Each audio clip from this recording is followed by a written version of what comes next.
یاد رکھو اس دنیا میں ہم جس چیز کی بھی تعریف کرتے ہیں نا، وہ دراصل حقیقت میں اس چیز کی تعریف نہیں ہوتی ہے۔ اگر آپ کسی بندے کی تعریف کر رہے ہیں تو دراصل اس بندے کی تعریف نہیں ہو رہی ہے، وہ مجازی تعریف ہے۔ اب اس بات کو سمجھنے کے لیے پہلے یہ سمجھے کہ تعریف کی دو قسمیں ہیں۔ تعریف دو طرح کی ہوتی ہے، ایک تعریف تعریف حقیقی ہوتی ہے اور ایک تعریف مجازی ہوتی ہے۔ حقیقی اور اصلی تعریف صرف اور صرف ایک ہی ذات کی ہوتی ہے، اور وہ ہے اللہ کی ذات۔ اب اس بات کو سمجھنے کے لیے ایک مثال سماعت کریں۔ ایک مثال سے میں آپ کو اس بات کو سمجھاتا ہوں۔ حقیقی اور مجازی تعریف کسے کہتے ہیں، اس کو سمجھنے کے لیے ایک مثال سنیں۔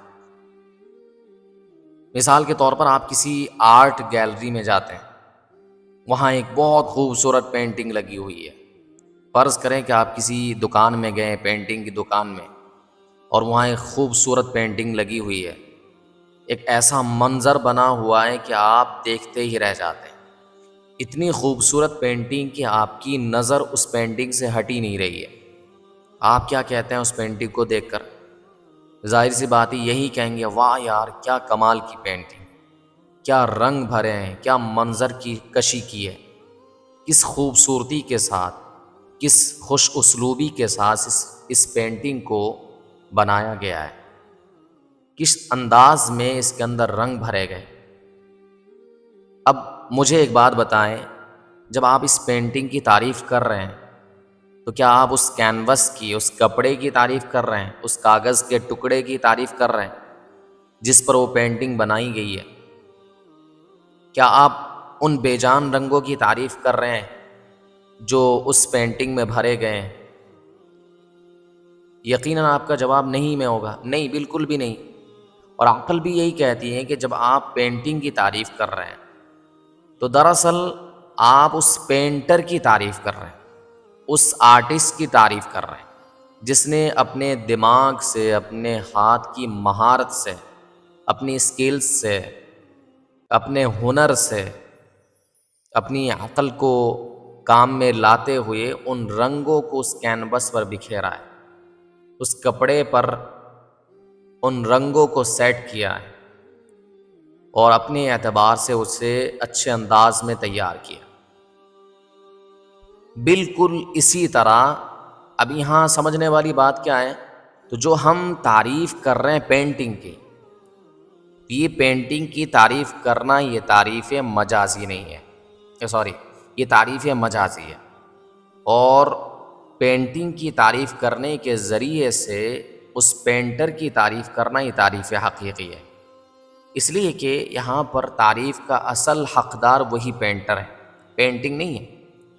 پینٹنگ تو ایک بے جان شے ہے، وہ تعریف کا حقدار کیسے ہو سکتی ہے؟ تو جس نے اسے اچھے انداز میں تیار کیا ہے، وہ جو پینٹر ہے وہی اصل میں تعریف کا حقدار ہے، تو اس کی جو تعریف ہوگی وہی ریئل میں تعریف ہوگی، وہی حقیقی تعریف کہلائے گی۔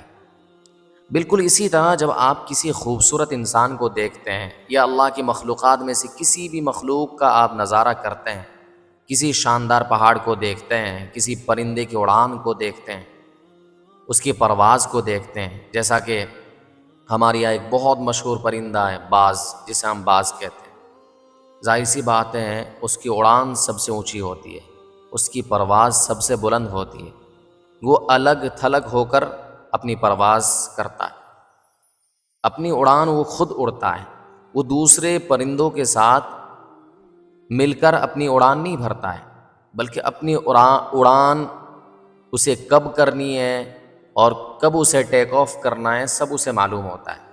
وہ اکیلے اور تنہا ہو کر یعنی ایسا محسوس کرتا ہے، ایسا وہ فیل کرتا ہے جیسا کہ یہ پورا آسمان، پوری فضا اسی کی جاگیر ہے نا۔ اور وہ کامیاب ہے اپنی جگہ پر، وہ کامیاب ہے، بڑا محنتی ہے، کس انداز میں وہ اپنا شکار کرتا ہے، ٹھیک ہے۔ اس کی زندگی سے ہمیں سبق حاصل کرنا چاہیے، باز کی زندگی سے ہمیں سبق حاصل کرنا چاہیے، اس کی اڑان سے سبق حاصل کرنا چاہیے۔ اس کے ساتھ ایک مرحلہ، ایک وقت وہ بھی آتا ہے جب اس کی چونچ ٹیڑھی ہو جاتی ہے، بڑھتی عمر کے ساتھ اس کی چونچ کیا ہو جاتی ہے؟ ٹیڑھی ہو جاتی ہے، شکار کے لائق نہیں رہتی۔ جیسے ہمارے ساتھ مسائل آتے ہیں، مصائب آتے ہیں، ہم پریشان ہو جاتے ہیں، ٹھیک ہے نا؟ تو اس کے ساتھ بھی ایک مرحلہ وہ بھی آتا ہے کہ جب وہ اس قدر پریشان ہو جاتا ہے چونچ کی وجہ سے، مگر وہ مایوس نہیں ہوتا ہے، شکار کرنے کے لیے وہ ترکیب اپناتا ہے۔ کیسی ترکیب اپناتا ہے؟ وہ یہ ترکیب اپناتا ہے، وہ اپنی چونچ کو کسی پتھر پر یا پھر کسی لکڑی پر، کسی درخت پر جا کر مارتا رہتا ہے، مارتے مارتے مارتے مارتے وہ جو چونچ نیچے کی طرف مڑ گئی ہے، مڑی ہوئی چونچ ٹوٹ جاتی ہے۔ اب اس کی وجہ سے اسے تکلیف سہنی پڑتی ہے، خون نکلتا ہے، مگر پھر بھی وہ گیو اپ نہیں کرتا ہے۔ یہ سوچ کر نہیں بیٹھ جاتا ہے کہ بھائی چلو اب تو چونچ مڑ گئی ہے، اب میں شکار کے قابل نہیں رہا، اب میں کسی کے کندھے پر سہارا بن جاتا ہوں، میرا کوئی سہارا ہوگا، اس کے ذریعے سے میں اپنا گزارا کروں گا۔ ایسا نہیں، وہ ایسا نہیں سوچتا ہے، بلکہ وہ کیا کرتا ہے، وہ اس کو یہ بات تسلیم ہی نہیں ہے کہ میں اپنی زندگی میں کسی کی غلامی اختیار کروں گا، بلکہ وہ اپنی چونچ کو توڑتا ہے، پھر اس کے بعد وہ اس تکلیف کو بھی برداشت کرتا ہے، خون نکلتا ہے، تکلیف ہوتی ہے، ساری تکلیفوں کو برداشت کرتا ہے، پھر ایک وقت آتا ہے اس کی چونچ پہلی حالت میں واپس آ جاتی ہے، ٹھیک ہو جاتی ہے، پھر اس کے بعد دوبارہ وہ شکار کرنا سٹارٹ کرتا ہے۔ یہ اس کی محنت ہے، یہ اس کی قد و کابش، اسی وجہ سے وہ آسمانوں میں راج کرتا ہے، اس سے دوسرے پرندے ڈرتے ہیں، سبق بھی حاصل کرتے ہیں۔ تو ہمیں اس پرندے سے سبق حاصل کرنا چاہیے کہ تکلیف کتنی ہی کیوں نہ آ جائے، پریشانیاں کتنی ہی کیوں نہ آ جائیں، وہ پریشانی ہمیشہ کے لیے نہیں ہوتی ہے۔ ایک شعر، بڑا اچھا شعر ہے، وہ یاد آ رہا ہے، میں آپ کو سنا دوں۔ وہ شعر یہ ہے کہ ایام مصائب کاٹے نہیں کٹتے، دن خوشیوں کے لمحوں میں گزر جاتے ہیں۔ یاد رکھو، خوشی کے جو ایام ہوتے ہیں نا وہ نہیں کٹتے، خوشی کے جو ایام ہوتے ہیں وہ جلدی گزر جاتے ہیں۔ مدرسے کے طلبہ اس مثال کو، اس شعر کو اچھی طرح سمجھ سکتے ہیں۔ جب چھٹی کے ایام ہوتے ہیں، گھر جاتے ہیں، رمضان کا مہینہ ہوتا ہے، گھر جانے کے بعد 1 مہینہ یا 1.5 مہینے کا جو وقت ملتا ہے، وہ وقت ایسا گزر جاتا ہے، اتنی سپیڈ سے گزرتا ہے، پتہ ہی نہیں چلتا ہے۔ پھر مدرسہ کھل جاتا ہے، مدرسے میں آنا ہوتا ہے، ایڈمیشن کرنا ہوتا ہے نا؟ مگر مدرسے میں جو ایام ہوتے وہ ان کے لیے غم کے ایام ہیں، کٹتے نہیں ہیں۔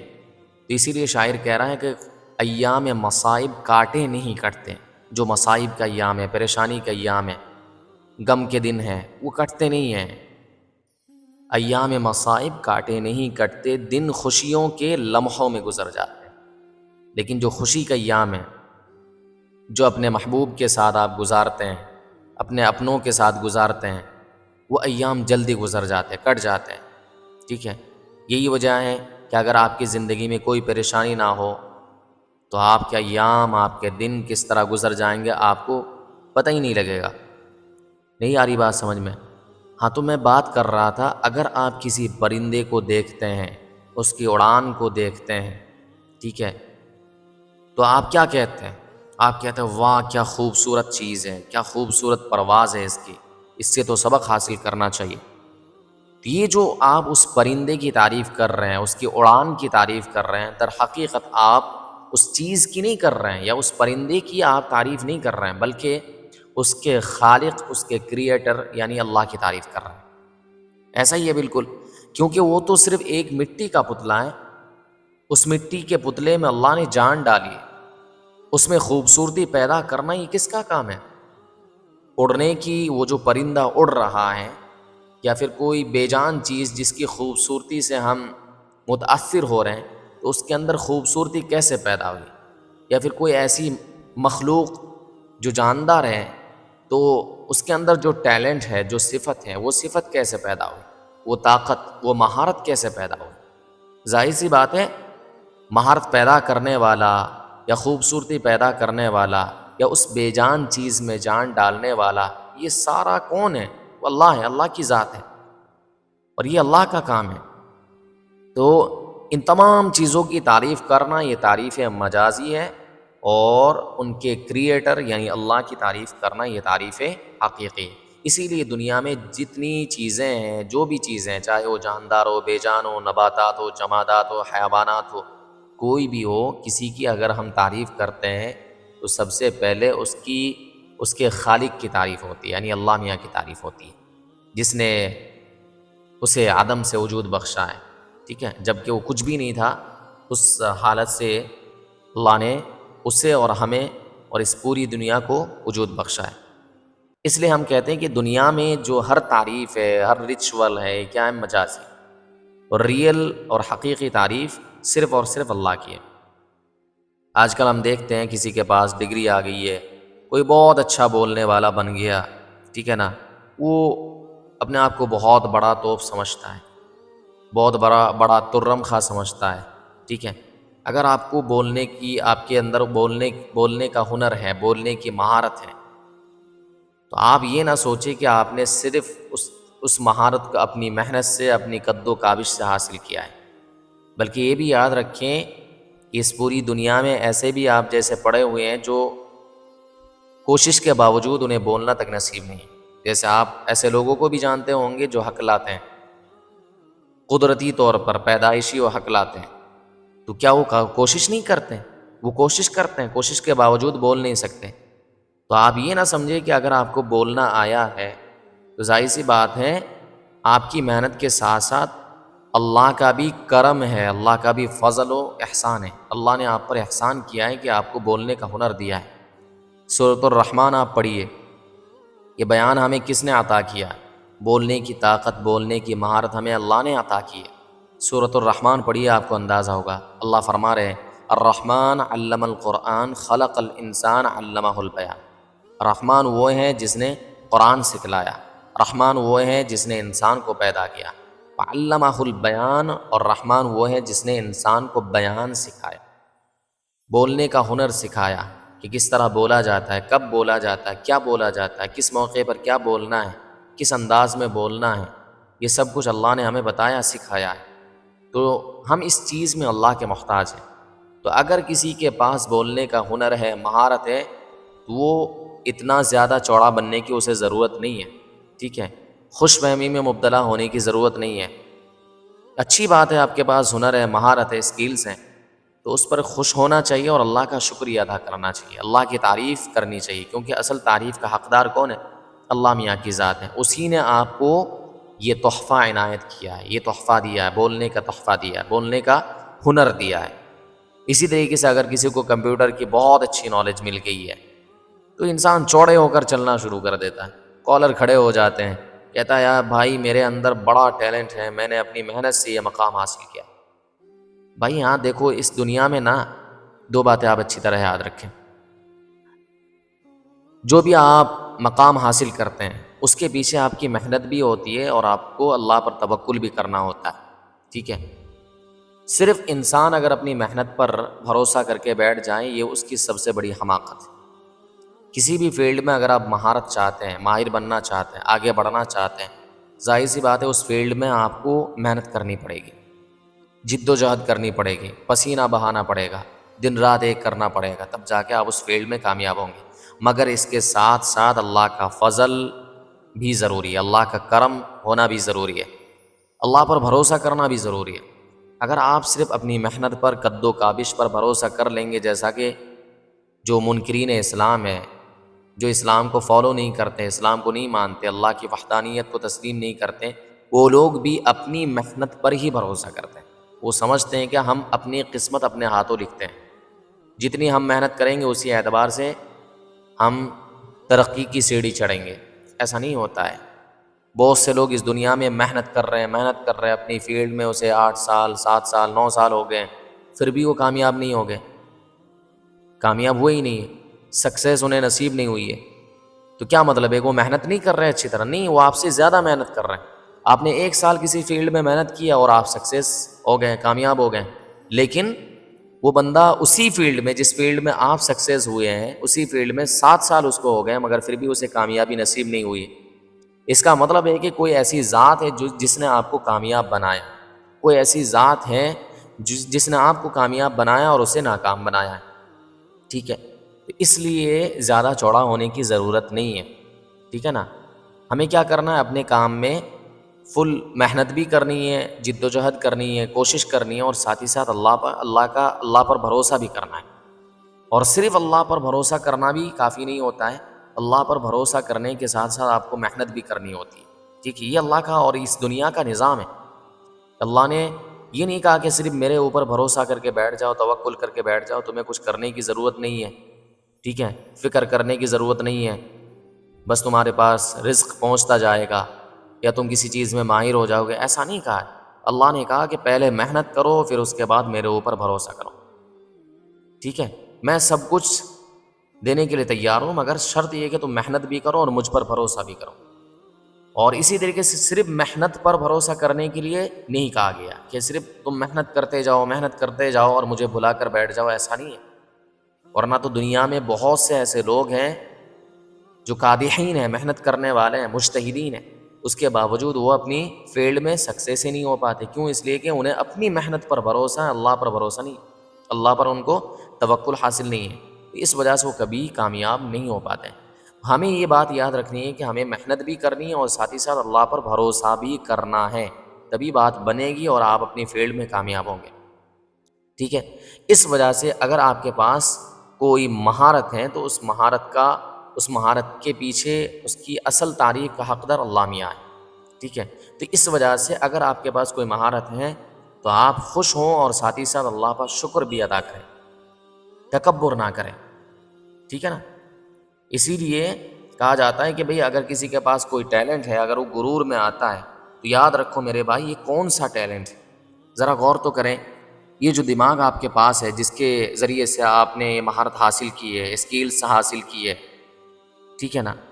جس کے اندر آپ نے اتنی معلومات جمع کی ہوئی ہے، یہ دماغ کس نے دیا ہے؟ یہ عقل کس نے دی ہے؟ کبھی اس کے بارے میں آپ نے سوچا ہے؟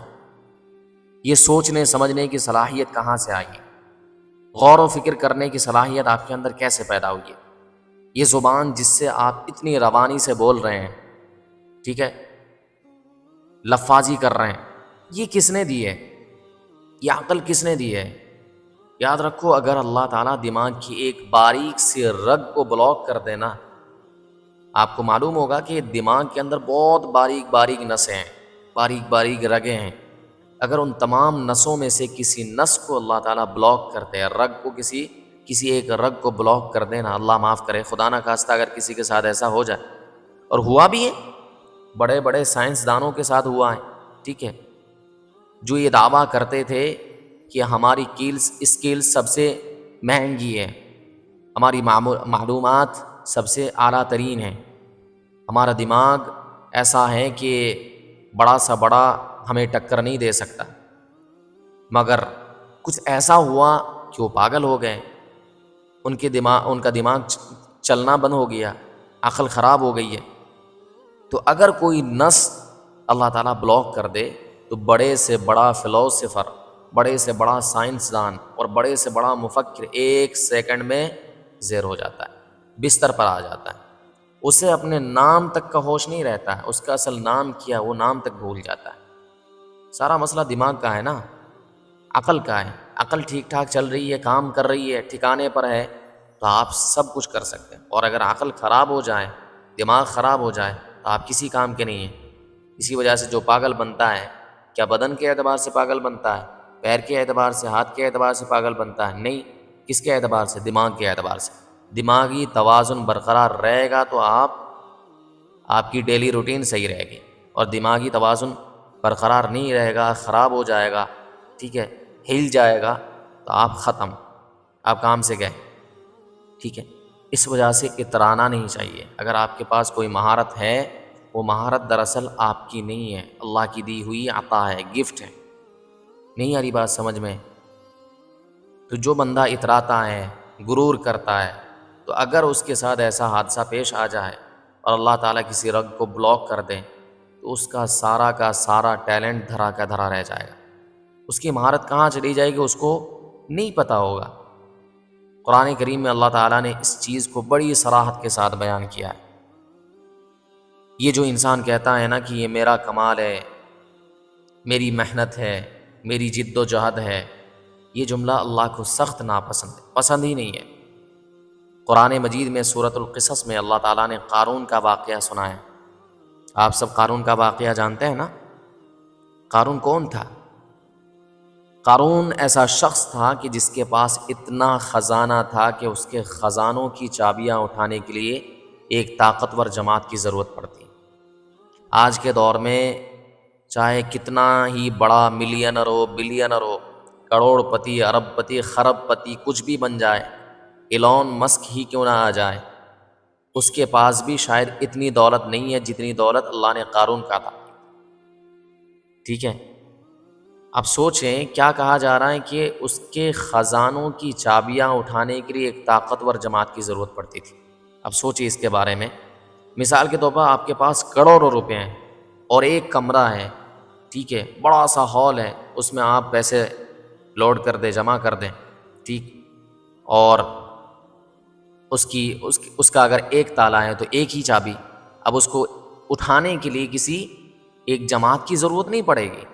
لیکن قارون ایسا تھا کہ اس کے خزانے اتنے تھے، اس کو اللہ نے اتنی دولت دی تھی کہ اس کے خزانے کی چابیاں اٹھانے کے لیے پوری کی پوری جماعت کی ضرورت پڑتی تھی، پوری کی پوری ٹولی کی ضرورت پڑتی تھی۔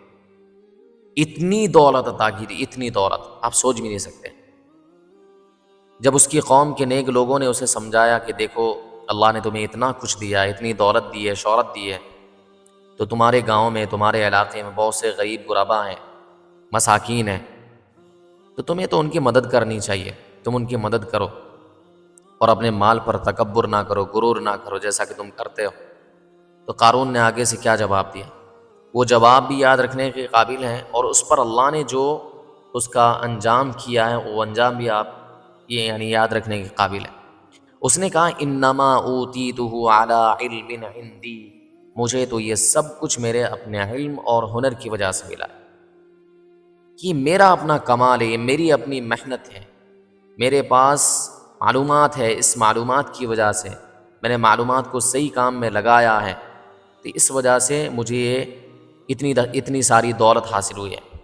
یعنی اس نے کہا کہ یہ میری اپنی بزنس اسٹریٹجی ہے، میرا اپنا دماغ ہے، میرا اپنا ٹیلنٹ ہے، اللہ کا اس میں کیا کمال ہے؟ اللہ نے مجھے کیا اوپر سے آسمان سے اتنی ساری دولت بھیج دی ہے میرے لیے؟ نہیں، بلکہ میرا اپنا کمال ہے، میرا اس میں اپنا ہنر ہے۔ جب اس نے یہ بات کہی تو اللہ کو یہ بات بالکل پسند نہیں آئی۔ کیوں؟ اس لیے کہ اللہ ہی تو عطا کرنے والا ہے، اگر اللہ نہ چاہتا تو اس کے پاس پھوٹی کوڑی بھی نہ ہوتی۔ کتنے ایسے ہیں نا فلسفر ہیں، فلسفہ جھاڑتے رہتے ہیں، ٹھیک ہے، یوٹیوب میں بہت سے لوگ پڑے ہوئے ہیں جو آپ کو بتا دیں کہ پیسہ اس طرح کمایا جاتا ہے، اس طرح کرو گے تو تمہارے پاس نوٹوں کی بارش ہو جائے گی۔ بھائی اگر ایسا ہی ہے تو یہاں بیٹھ کے کیا کر رہا ہے؟ ٹھیک ہے، بکواس کیوں کر رہا ہے؟ کر لے نا، حاصل کر لے۔ وہ خود یوٹیوب پہ آیا ہے تاکہ یوٹیوب سے کچھ ارننگ کر سکے، اور لوگوں کو تحقیقات پیش کر رہا ہے، اپنی معلومات شیئر کر رہا ہے، سمجھ رہے ہو؟ تو اس وجہ سے کہ اگر انسان صرف اپنی محنت سے مال کما لیتا تو دنیا میں سب سے مالدار مزدور ہوتے، کیونکہ اس دنیا میں مزدوری وہ شخص ہوتا ہے جو سب سے زیادہ کام کرتا ہے، پسینہ بہاتا ہے، صبح سے لے کر شام تک کام کرتا رہتا ہے، اور دن کے آخر میں کتنے روپے کماتا ہے؟ 500 روپے، 1000 روپے۔ تو اگر محنت کے ذریعے سے پیسہ آتا، ہارڈ ورک کے ذریعے سے پیسہ آتا، تو مزدور سب سے بڑا مالدار ہوتا، امبانی کو بھی پیچھے چھوڑ چکا ہوتا، مگر ایسا نہیں ہے۔ تو اس کا مطلب ہے کہ جو کچھ پیسہ وغیرہ ہے یہ سب اللہ کی طرف سے فکس ہے، جس کو اللہ جتنا دینا چاہے گا، عطا کرنا چاہے گا، اتنا ہی اسے ملے گا۔ تو جب اس نے ایسا کہا، یعنی قارون نے کہا کہ بس یہ تو میرا ٹیلنٹ ہے، میرا اپنا دماغ ہے، میرا اپنا ہنر ہے، تو اللہ کی غیرت جوش میں آئی۔ اللہ نے کیا فرمایا؟ اللہ فرماتا ہے فَخَسَفْنَا بِهِ وَبِدَارِهِ الْأَرْضِ، پھر ہم نے اسے اور اس کے گھر کو زمین میں دھسا دیا، اس کے گھر کو بھی زمین میں دھسایا اور اس کو بھی زمین میں دھسا دیا، آج تک وہ زمین میں دھستا جا رہا ہے۔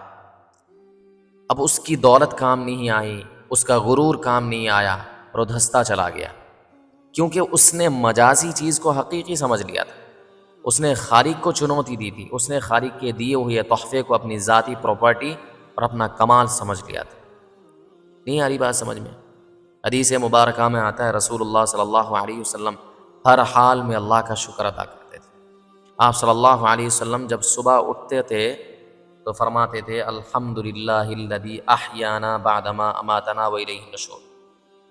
یہ دعائیں ماثورہ ہیں، ہم سب پڑھتے ہیں فجر کے بعد، یعنی نیند سے بیدار ہونے کے بعد ہم سب یہی دعا پڑھتے ہیں۔ اس کا مطلب کیا ہے؟ الحمدللہ الذی احیانا، تمام تعریفیں اس اللہ کے لیے ہیں، احیانا جس نے ہمیں مارنے کے بعد زندہ کیا، بعدما اماتنا مارنے کے بعد زندہ کیا، والیہ النشور اور اسی کی طرف لوٹ کر جانا ہے۔ سب کو اٹھنا ہے، جانا ہے، لوٹ کر جانا ہے، سب اسی کی طرف اٹھائے جائیں گے۔ نہیں آ رہی بات سمجھ میں؟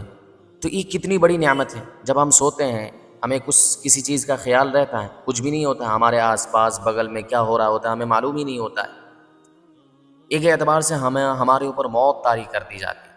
یہی وجہ ہے کہ جب انسان سو جاتا ہے، گہری نیند میں سو جاتا ہے، تو شریعت کا مکلف ہی نہیں ہوتا ہے۔ یہی وجہ ہے اگر سوتے ہوئے کوئی شخص اپنی بیوی کو طلاق دے دے تو اس پر طلاق بھی واقع نہیں ہوتی ہے۔ کیوں؟ اس لیے کہ ایک اعتبار سے وہ شخص مر چکا ہے، اس کی کسی بات کا اعتبار نہیں۔ ہاں، ایسا شخص جو سو رہا ہے، جاگتے ہوئے سو رہا ہے، وہ اپنے ہوش و حواس میں ہے۔ اب اگر ایسی سچویشن میں اگر وہ طلاق دیتا ہے اپنی بیوی کو تو اس کی بیوی پر طلاق واقع ہو جائے گی۔ لیکن گہری نیند میں اگر بندہ سو رہا ہے اور اسے پتہ ہی نہیں کہ وہ کیا بول رہا ہے کیا نہیں بول رہا ہے، تو ایسی صورت میں اگر طلاق دے دے تو اس کی طلاق کا اعتبار نہیں ہوگا، اس کے کہنے کا اعتبار نہیں ہوگا۔ تو یہ سونے کے بعد اللہ تعالیٰ دوبارہ ہمیں جو زندگی عطا کرتے ہیں، یہ بہت بڑی نعمت ہے۔ اسے چھوٹی موٹی نعمت نہ سمجھیں، بہت بڑی نعمت ہے۔ تو اس پر ہمیں اللہ کا شکر ادا کرنا چاہیے۔ تو اللہ کے نبی دعا کے ذریعے سے شکر ادا کرتے تھے، تو ہمیں بھی یہ دعا پڑھنی چاہیے۔ ٹھیک ہے؟ ارے نہیں آ رہی بات سمجھ میں؟ اسی طرح اللہ کے نبی صلی اللہ علیہ وسلم نے ہمیں سکھایا کہ جب بھی کوئی خوشی ملے، کوئی نعمت ملے، تو یہ مت کہو کہ میں کمال کا بندہ ہوں، یہ میرا کمال ہے، میرا اپنا ٹیلنٹ ہے، بلکہ یہ کہو الحمدللہ الذی بنعمتہ تتم الصالحات۔ تمام تعریفیں اللہ کے لیے ہیں جس کی نعمت سے اچھے کام مکمل ہوتے ہیں، تتم الصالحات، اچھے کام مکمل ہوتے ہیں، بنعمتہ، اسی کی نعمت سے۔ تو اگر آپ کی جاب لگ جائے، آپ ایگزام میں پاس ہو جائے، ٹھیک ہے، آپ کے نمبرات اچھے آئے، آپ کی پوزیشن آ جائے، آپ کو پروموشن مل جائے، تو خوش ضرور ہوئیے، پارٹی کریں، کوئی دقت نہیں، مگر سب سے پہلے اللہ کا شکریہ ادا کریں، غرور نہ کریں، اللہ کا شکریہ ادا کریں، اللہ کو نہ بھولیں ایسے موقع، کیونکہ وہ خوشی، وہ نعمت اللہ کی طرف سے ملی ہے تمہیں۔ تو جس نے نعمت دی ہے اسے یاد کرنا چاہیے۔ انسان سب سے زیادہ بے وفا واقع ہوا ہے، خود غرض واقع ہوا ہے۔ ہم دنیا میں ہم سوچتے ہیں نا، اگر ہم کسی کو کوئی چیز دیتے ہیں، دینے کے بعد اگر وہ شخص ہمیں بھول جاتا ہے، فرض کرو آپ نے کسی کی یعنی تنگ حالی میں آپ نے اسے 10,000 روپے دی، اور وہ خوش حالی میں آنے کے بعد وہ آپ کو بھول گیا، وہ آپ کو پوچھتا بھی نہیں، راستے میں ملاقات ہوتی ہے وہ آپ سے بات بھی نہیں کرتا، تو آپ کا دل کتنا ٹوٹے گا۔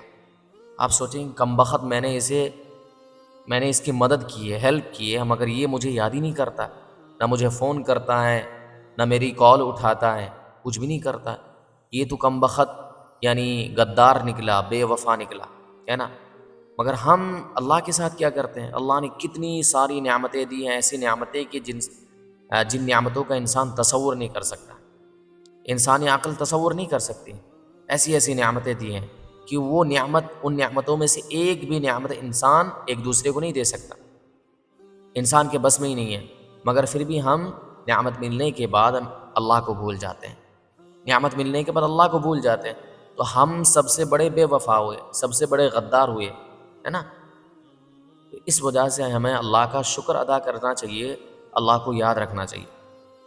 یاد رکھو ہمارا اپنا تو کچھ بھی نہیں ہے، دیکھا جائے تو ہمارا اپنا ہمارے جسم میں یا پھر ہمارے انڈر جتنی ساری چیزیں ہیں جس پر ہم فخر کرتے ہیں، جن چیزوں کو ہم اپنی ملکیت بتاتے ہیں، در حقیقت وہ ساری چیزیں ہماری اپنی نہیں ہیں۔ جیسے آپ اپنی باڈی میں غور کر لیں، یہ آنکھیں، یہ ہاتھ، یہ زبان، یہ علم، یہ صلاحیت، یہ ہنر، یہ سکلز، یہ سب اللہ کی دی ہوئی ایک امانت اور گفٹ ہے، سب اللہ کا دیا ہوا ایک ہدیہ، ایک تحفہ ہے۔ جب آپ کو کوئی دوست تحفہ دیتا ہے تو کیا آپ اس تحفے پر فخر کرتے ہیں یا اس دوست کا شکریہ ادا کرتے ہیں؟ ٹھیک ہے نا، کیا کرتا ہے؟ آپ شکریہ ادا کرتے ہیں۔ دیکھو انسان ایک دوسرے کو تحفہ جب دیتا ہے وہ محض ایک تحفہ ہوتا ہے، اس کا شکریہ ادا کرنا چاہیے، ٹھیک ہے، رکھ لینا چاہیے، اگرچہ آپ اس تحفے کے قابل، یعنی وہ تحفہ آپ کے قابل نہیں ہے۔ فرض کرو کہ آپ یعنی کروڑ پتی ہیں اور آپ لاکھوں روپے کی گھڑی پہنتے ہیں، اور آپ کے انڈر جو امپلائی کام کرتا ہے اس نے آپ کو ایک ایسی گھڑی دی جس کی قیمت 2000 روپے ہے، تو آپ اس کا دل رکھنے کے لیے کیا کریں گے؟ اس گھڑی کو لے لیں گے۔ لیکن اس گھڑی کو لینے کے بعد اگر آپ پھینک دیتے ہیں، کچڑے کے ڈبے میں پھینک دیتے ہیں، اگر اس امپلائی کو پتہ چلتا ہے یار میرے باس نے میرے ساتھ ایسا کیا ہے، اس کا دل ٹوٹ جائے گا، وہ یہی سوچنے پر مجبور ہو جائے گا یہ لوگ امیر ہیں اور امیر کے امیری چوچلے ہوا کرتے ہیں، یہ کہاں ہماری چیزوں کو ایکسیپٹ کریں گے۔ ہاں آپ ایسا کر سکتے، اس چیز کو لینے کے بعد اگر آپ کے لیے وہ سوٹیبل نہیں ہے تو آپ کسی اور کو ہدیہ کر دیں، کسی اور کو پہنا دیں۔ نہیں آ رہی بات سمجھ میں؟ لیکن اس چیز کو لے کر اسی کی نظروں کے سامنے اس چیز کو پھینک دینا گویا کہ اس کی انسلٹ کرنا۔ بھائی وہ اپنی اوقات کے اعتبار سے آپ کو اس نے گفٹ کیا ہے، آپ کو ہدیہ دیا ہے، تو آپ کو قبول کر لینا چاہیے، ایسا نہیں کہ آپ اسے پھینک دیں، ٹھیک ہے۔ مگر یہ تو انسانی کا ساتھ ایک انسانی معاملہ ہوا نا، لیکن اللہ نے جتنی ساری ہمیں نعمتیں دی ہیں وہ صرف ہدیہ نہیں ہے، ہدیہ کے ساتھ ساتھ وہ ساری چیزیں امانت بھی ہیں، ٹھیک ہے۔ ہدیہ کا تقاضا تو یہ ہے کہ مہدی کا شکر ادا کیا جائے، ہدیہ کرنے والے کا شکر ادا کیا جائے، پھر اس کے بعد اس چیز کا مالک بن جاتے ہیں، اس چیز میں جس طرح چاہے آپ تصرف کریں۔ لیکن اللہ نے جتنی ساری نعمتیں دی ہیں، آنکھ کان ناک وغیرہ، یہ ساری نعمتیں جو دی ہیں، یہ نعمتیں صرف ہدیہ نہیں ہیں بلکہ ہدیے کے ساتھ ساتھ امانت بھی ہے۔ تو ہدیے کا تقاضا تو یہ ہے کہ آپ اللہ کا شکر ادا کریں، اور امانت کا تقاضا یہ ہے کہ آپ ان تمام چیزوں میں وہی تصرف کریں جس تصرف کی اللہ نے اجازت دی ہے۔ پتہ چلا اللہ نے آنکھ دی ہے دیکھنے کے لیے، اچھی چیزوں کو دیکھنے کے لیے، اور آپ اس میں غلط تصرف کر رہے ہیں، یعنی بری چیزیں دیکھ رہے ہیں، گندی ویڈیوز دیکھ رہے ہیں، فلمیں دیکھ رہے ہیں، ڈرامے دیکھ رہے ہیں، تو یہ اللہ کی امانت میں خیانت ہے۔ اللہ کے دیے ہوئے تحفے کی امانت میں کیا ہے؟ خیانت۔ اسی طریقے سے اللہ نے کان دیا ہے، بہت بڑی نعمت ہے۔ اب اس کان کا حق یہی ہے کہ اچھی چیز سنی جائے، بیان سنا جائے، نعت سنی جائے، اچھی باتیں سنی جائے، غیبت کی باتوں سے احتراز کیا جائے۔ مگر آپ کیا کر رہے ہیں؟ آپ اس کو اپنا ذاتی کان سمجھتے ہوئے جو مرضی سن رہے، گانا سن رہے، گندی ویڈیوز دیکھ کر سن رہے اسے، ٹھیک ہے نا؟ تو یہ اسی طریقے سے حرام چیزیں سن رہے ہیں، حرام باتیں سن رہے ہیں، غیبت کی باتیں سن رہے ہیں، گویا کہ آپ اپنے اعتبار سے ناجائز تصرف کر رہے ہیں۔ یہ جو امانت ہے، اس امانت میں آپ کیا کر رہے ہیں؟ خیانت کر رہے ہیں۔ ارے نہیں آ رہی بات سمجھ میں؟ تو یہ سمجھنا چاہیے جو بھی نعمتیں اللہ نے ہمیں دی ہیں تو ہمیں اللہ کا شکر بھی بجا لانا چاہیے، شکر ادا کرنا چاہیے، ٹھیک ہے۔ تو اب ہمیں پریکٹیکل لائف میں کرنا کیا ہے؟ سوال یہ پیدا ہوتا ہے کہ ہم اپنی پریکٹیکل لائف میں اس کو کیسے اپلائی کریں۔ یاد رکھو جب کوئی آپ کی تعریف کرے، جب بھی کوئی آپ سے کہے یار آپ بہت ذہین ہیں، یعنی ابھی تعریف کی بات چل رہی تھی نا کہ اگر یعنی اصل تعریف کس کی ہوتی ہے؟ اللہ کی ہوتی ہے، تعریف حقیقی کس کی ہے؟ اللہ کی ہوتی ہے۔ تو اگر آپ کی کوئی تعریف کرتا ہے، آپ کو کہتا ہے کہ آپ بہت ذہین ہیں، یا آپ کتنا اچھا بولتے ہیں، یا آپ نے کتنا زبردست کام کیا ہے، تو دل میں فوراً سوچا کرے یا اللہ یہ میری کوئی اوقات نہیں ہے، میری 2 کی اوقات نہیں ہے، اگر تو نہ بلوایا ہوتا تو مجھے بولنا نہ آتا، اگر تو نے یہ مہارت نہ دی ہوتی تو میں اس کام کا لائق ہی نہیں تھا، یہ تیری پردہ پوشی ہے اور تیرا کرم ہے، فضل ہے، ورنہ میرے اندر تو 100 خامیاں ہیں۔ اور زبان سے فوراً کہ الحمدللہ الحمدللہ، اور اس تعریف میں بندہ اگر آپ کی تعریف کر رہا ہے اس میں چوڑا ہونے کی ضرورت نہیں ہے۔ بہت سی مرتبہ انسان بیجا تعریف سن کر پک جاتا ہے اور اپنا کام کرنا بند کر دیتا ہے، وہ سمجھتا ہے کہ بس مجھے اب محنت کرنے کی ضرورت نہیں ہے، کوئی کام کرنے کی ضرورت نہیں، ایسا نہیں ہے۔ تعریف کو کبھی دل میں جگہ نہ دے، تعریف کو کبھی دل میں جگہ نہ دے، اور فیلئر کو یعنی کامیاب نہ ہونے کو، ناکامی کو کبھی دل میں جگہ نہ دے، دماغ میں جگہ نہ دے، ٹھیک ہے۔ بلکہ آپ اپنا کام کرتے رہیں، ورنہ بہت سے لوگ ایسے ہوتے ہیں وہ تہذیب میں آپ کو گالی دیتے ہیں، یعنی جو چیز آپ کے اندر ہے نہیں ہے، جو چیز آپ کے اندر نہیں ہے، جو ہنر آپ کے اندر نہیں ہے، جو سکلز آپ کے اندر نہیں ہے، جو مہارت نہیں ہے، پھر بھی وہ آپ کو چڑھانے کے لیے، آپ کا مذاق بنانے کے لیے کہہ دیتے ہیں ارے ماشاءاللہ کیا بات ہے یار، تم تو فلانا ڈمکانا ایسا ویسا ہو، تم تو یار بہت ماہر انسان ہو، اس فیلڈ کے بالکل ماہر ہو، بے تاج بادشاہ. حالانکہ وہ آپ کو چنے کے پیڑ پر چڑھا رہے ہیں، تو ان کی باتوں پر آنا نہیں ہے. ٹھیک ہے نا. ہمارے استاد کہا کرتے تھے کہ بسا اوقات لوگ تہذیب میں گالی دیتے. تہذیب میں گالی دینے کا مطلب، وہ مثال دیا کرتے تھے، ایک شخص فرض کرو کہ بہت کالا ہے، آپ اچانک اسے کہہ دو یار کیا بات ہے، کون سا کریم یوز کر رہے ہو تم، دن بدن گورے چٹے ہوتے جا رہے ہو. یقین مانو تھوڑی دیر کے بعد آپ سے جب وہ دور ہوگا، اکیلے میں ہوگا، وہ شیشہ ضرور دیکھے گا، یار سچ میں گورا تو نہیں ہو رہا ہوں. ایسا ہی ہے بالکل. اسی طریقے سے کوئی چکنا ہے، یعنی مثال کے طور پر دبلا پتلا ہے، آپ کہیں کہ یار کون سا تو ٹونک لے رہا ہے، یار پتہ نہیں کیا کر رہا ہے، تو یعنی موٹا ہوتا جا رہا ہے، فربا ہوتا جا رہا ہے، کیا بات ہے. ٹھیک ہے نا.